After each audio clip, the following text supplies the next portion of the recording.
ரெகுலராக ஃபெஸ்டிவல்ஸ் ஃபங்க்ஷன்ஸ்லாம் வந்தால் இங்கே தான் எடுப்பேன். நல்லா இருக்கு, பிடிச்சிருக்கு. Velavan store super. Velavan stores, Usman road, T Nagar, Chennai மற்றும் தூத்துக்குடி. அவ்வளவு கேவலமா பாக்குறேன்.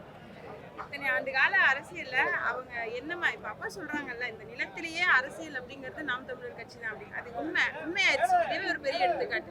இத்தனை ஆண்டு கால அரசியல்ல என்ன மாதிரியான ஒரு கட்சியையும் என்ன மாதிரியான கொள்கை கொண்ட ஒரு கட்சியை வந்து ஒரு மூத்த அரசியல்வாதி எடுத்திருக்காருன்னு பாருங்க.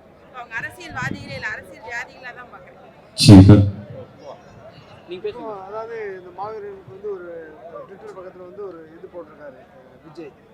நீங்கள் இந்த மாதிரி இது பண்ணுறீங்க, பெரிய மாநாடு பண்ணுறீங்க. அவர் வந்து ஆனால் வந்து ட்விட்டர் பக்கத்தில் இந்த மாதிரி மாவீரர்கள் இந்த மாதிரி போயிட்டாங்க, இந்த எழுதி போயிட்டாங்கல்ல, அதுக்கான ஒரு ட்வீட் போட்டிருக்காரு. எப்படி பார்க்குறீங்க? ட்வீட் போட்டிருக்காரு. அவர் வந்து 40 பேர் அவரை பார்க்க வந்து செத்தனவே வந்து வீட்டில் உட்காந்து வீடியோ போட்டாரு.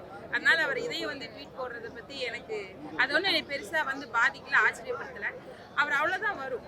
அவர் இன்னைக்கு ஒரு மூத்த தலைவர், அவங்க கட்சியில் வந்து இணைஞ்சிருக்காரு. இத்தனை ஆண்டு கால அரசியல்லையும் அதிகாரத்திலையும் இருந்த ஒரு தலைவர் இணைஞ்சிருக்காரு. அவர் ப்ரெஸ் மீட் அவர் பக்கத்தில் கூட உட்கார்றதுக்கு பயம்.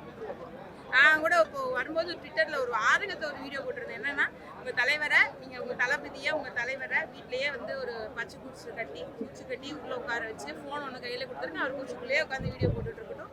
நீங்கள் அப்படியே பரப்பி அவர் நீங்கள் தான் ஃபோட்டோ வச்சே ஜெயிச்சிட்டீங்க. என்ன பண்ணீங்க இத்தனை வருஷமா? மக்களுக்கு தெரியற மாதிரி மக்களுக்கு அந்த மாதிரி வந்து உங்களை வந்து சொல்றாங்க, நாங்க போட்டோ வச்சு ஜெயிச்சிட்டோம், நீங்க 15 வருஷமா வந்து ஒண்ணுமே வின் பண்ண முடியல அப்படின்னு. ஜெயிச்சு என்ன சாதிச்சீங்க?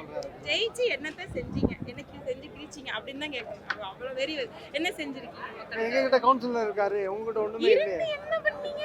இல்லாமே நாங்க எத்தனை சாதிச்சுட்டு இருக்கோம். உயிர்மின் கோபுரத்தமா, இந்த மெர்க்குரி, என்ன ஹைட்ரோ கார்பனா, எல்லா ஜல்லிக்கட்டா, எல்லா காலத்துலயும் நாம் தமிழர் கட்சி நிற்குது, மக்களுக்காக போராடுது, மக்களுக்காக நிலத்தை மீட்டு கொடுத்துருக்குது. அவங்க தொலைச்சி அவங்க லஞ்சமா கொடுத்த பணத்தை வாங்கி கொடுத்துருக்கோம். நீங்க என்ன பண்ணீங்க? கவுன்சிலர் என்ன பண்ணீங்க?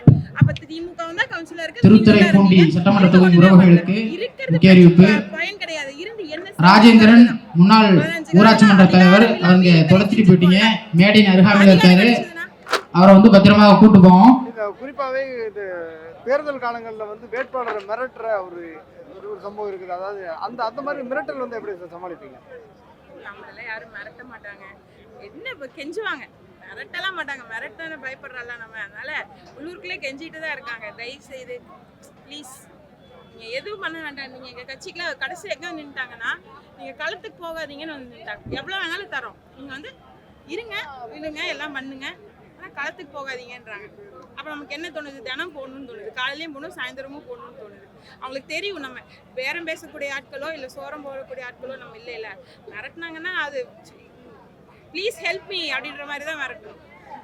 எப்படி பார்க்குறீங்க? இந்த தற்கொலைகள்னு சொல்லியிருந்ததுக்கு 2026 சரியான பாடம் வந்து மக்கள் புகட்டுவார் அப்படின்னு விஜய் சொல்லியிருக்காரு. ஏன்னா குறிப்பாக வந்து அண்ணன் சீமான் தான் அந்த மேடைகள்லாம் தற்கொலைகள் அப்படின்னு இருப்பார். அப்போ அண்ணன் சீமானுக்கு சொல்லியிருக்காரு. எப்படி பார்க்குறேன்? 2026 அப்புறம் இப்படி கட்சியை ஒரு இடத்துல இருந்த இடமே இல்லாமல் போயிடும் அப்படின்னு இருக்காரு. வந்து இந்தியத்தை கடந்த 12 ஆண்டு காலமாக ஆண்டுட்டு இருக்கா பாஜகவுடைய தமிழக தலைவர். தமிழ்நாட்டில் அவர் தான் வந்து ரெப்ரசன்டேட்டிவ், பிஜேபி ரெப்ரசன்டேட்டிவ். அவர் சொன்னார் 24 தேர்தலில் கட்சி இல்லாமல் போயிடும் அடுத்த தேர்தலுக்குன்னாரு. இன்னைக்கு யார் காணாமல் போயிருக்காங்க? காணாம போற அப்பா சொன்ன மாதிரி பதர்கள் கிடையாதுல்ல. மக்கள் தேடுறாங்கங்கிறது தான் உண்மை. நீங்க ஒரு ஊடகத்தை எடுத்துக்கோங்க. இப்போ வந்து ஒரு 40 பேர் செத்துட்டாங்க. நான் வந்து ஒரு திருவிழாக்கு போயிருக்கேன். அப்போ ஒரு கூட்டம் தேர் இப்படி எங்களை நோக்கி வருது. நாங்க எங்களை அறியாமையே பிள்ளைகளை தூக்கி தோல்ல உட்கார வைக்கிறோம், பாதுகாப்படுத்துறோம், பத்திரப்படுத்துறோம். இப்போ நான் தேர் கடந்து போனோன்னே கடந்து போற எல்லா மக்களும் சொன்னது கரூர்ல நடந்தது ஞாபகம் வந்துருச்சுன்றாங்க. அப்போ ஒரு தனிப்பட்ட மனிதனை, ஒரு வீட்டுக்குள்ள இருக்கக்கூடிய மனிதனையும் பாதித்த ஒரு நிகழ்வு அந்த கரூர் சம்பவம். ஆனா அதை ஊடகங்கள் எப்படி காமிச்சது? ஒண்ணுமே இல்லைன்னு காமிச்சது. இப்போ இவங்க எல்லாமே பெய்டு புரோக்கர்ஸ் மாதிரி தான், பெய்டு. அதனால அதை பத்திலாம் நம்ம கவலைப்பட வேண்டியது. அடிச்சு நவுத்த போறோம், அது களம் நமக்காக மாறும். அது யார் இருக்காங்க, யார் அடுத்து படம் நடிக்க போறாங்க, ஏற்கனவே கதை கேட்டுட்டு இருக்காரு, அதுதான் உண்மை. அதனால யார் படம் நடிக்க போறாங்க, அவரை பொறுத்த வரைக்கும் ஜனநாயகன் ஒரு ப்ராஜெக்ட் மாதிரி, இந்த 26 ஒரு ப்ராஜெக்ட். வருவாரு போயிடுவாரு. நன்றி நன்றி நன்றி. மிக சின்ன நாடுகள், மிக குறைந்த எண்ணிக்கையில் உள்ள இன மக்கள், சேர்பியாவிலிருந்து கொசவா விடுதலை எல்லாம் வெறும் 10 லட்சம் மக்கள். அவர்கள் எல்லாம் விடுதலை அடைந்து பெருமையோடு வாழ்கிற போது உலகில் மூத்த ஒரு இனம், 13 கோடி மக்கள் தொகை கொண்ட பெருத்த தேசிய இனம். நாங்கள் விடுதலை பெற்று எல்லா இனங்களைப் போல உயர்ந்து சிறந்து பெருமையோடு வாழக்கூடாதா என்கிற எண்ணம், அதுதான் நம் தலைவனுக்கு வந்த அந்த சுதந்திர சிந்தனை. நம் இனத்தின் முன்னோர்கள் எல்லாம் பெரும் வீரர்களாக இருந்தார்கள், மன்னர்களாக இருந்தார்கள். ஆனால் அவர்களுக்கெல்லாம் தமிழர்களுக்கென்று ஒரு தனித்த நாடு தேவை என்ற எண்ணம் இருந்ததில்லை. இந்த இனத்தில் பிறந்த ஒரே ஒரு மகனுக்குத்தான் உலகத்திலே பறந்து விழுந்த இந்த பூமி பந்திலே என் இனத்திற்கென்று ஒரு தேசம், விடுதலை பெற்ற தேசம் வேண்டும் என்ற கனவு இருந்தது. நம்முயிர் தலைவன் மேதகவி பிரபாகரன் அவர்களுக்கு மட்டும்தான்.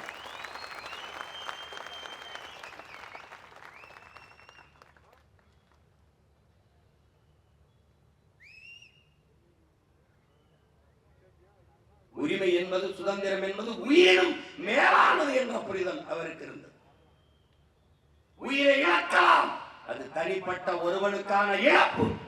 ஆனால் உரிமையை இழப்பது என்பது ஒட்டுமொத்தமாக அவன் பிறந்த தமிழர் என்கிற தேசிய இனத்திற்கான இழப்பு.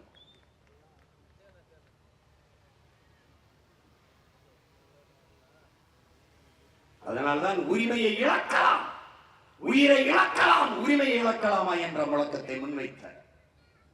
உயிரினும் மேலானது எமது உரிமை என்ற முழக்கத்தை முன்வைத்தார். உயிர் உன்னதமானதுதான், நான் அறிவேன். ஆனால் அந்த உயிரினும் மேலானது எமது உரிமை, எமது விடுதலை, எமது பெருமை என்று தத்துவத்தை முன்வைத்தார்.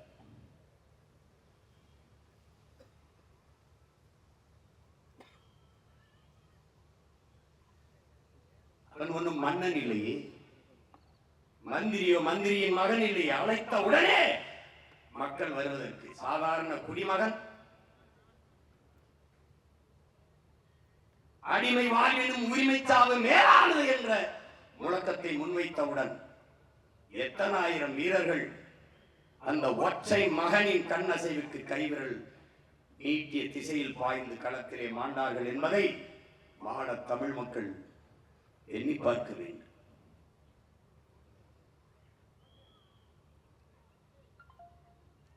இன உணர்வும் மான உணர்வும் கொண்ட தமிழ் மக்கள் மரணத்தை விட மானமே பெரிது என்று வாழ்ந்த இனத்தின் பிள்ளைகள். ஈழ நிலத்தில் நிற்கிற போது என்னுடைய அண்ணன் நடேசன் அவர்கள் பல்வேறு பொறுப்பாளர்கள் அலுவலகத்திற்கு அழைத்துச் செல்வார்கள். என் தம்பி சேராவும் அழைத்துச் செல்வார். அந்த அலுவலகத்தில் என் அன்பு தம்பி தங்கைகளே, அருமை பெற்றோர்கள், எண்ணற்ற தாய்மார்கள், தந்தையர்கள் தங்கள் பிள்ளைகளை, பெண் பிள்ளைகளை, குறிப்பாக என் தாய்கள் பெண் பிள்ளைகளை, 20-21 வயது நிறைந்த பெண்களை, பெண் பிள்ளைகளை திருமணம் செய்து கொடுத்து வாழ வைக்க வேண்டும் என்றால் எண்ணற்ற தாய்மார்கள் நினைப்பார்கள், பெற்றோர்கள் நினைப்பார்கள். வரிசை வரிசையாக நிற்பார்கள் தாய்மார்களுக்கு முன்பு என் தங்கைகள். எதற்காக? தலைவனின் படையில் சேர்ந்து தாயக விடுதலைக்காக போராடி இறந்து போ மகளே என்று எண்ணரும் தாய்மார்கள் எண்ணற்ற பேர் வரிசையில் தன் பிள்ளைகளை நிறுத்தி நின்றதை பார்த்த மகன்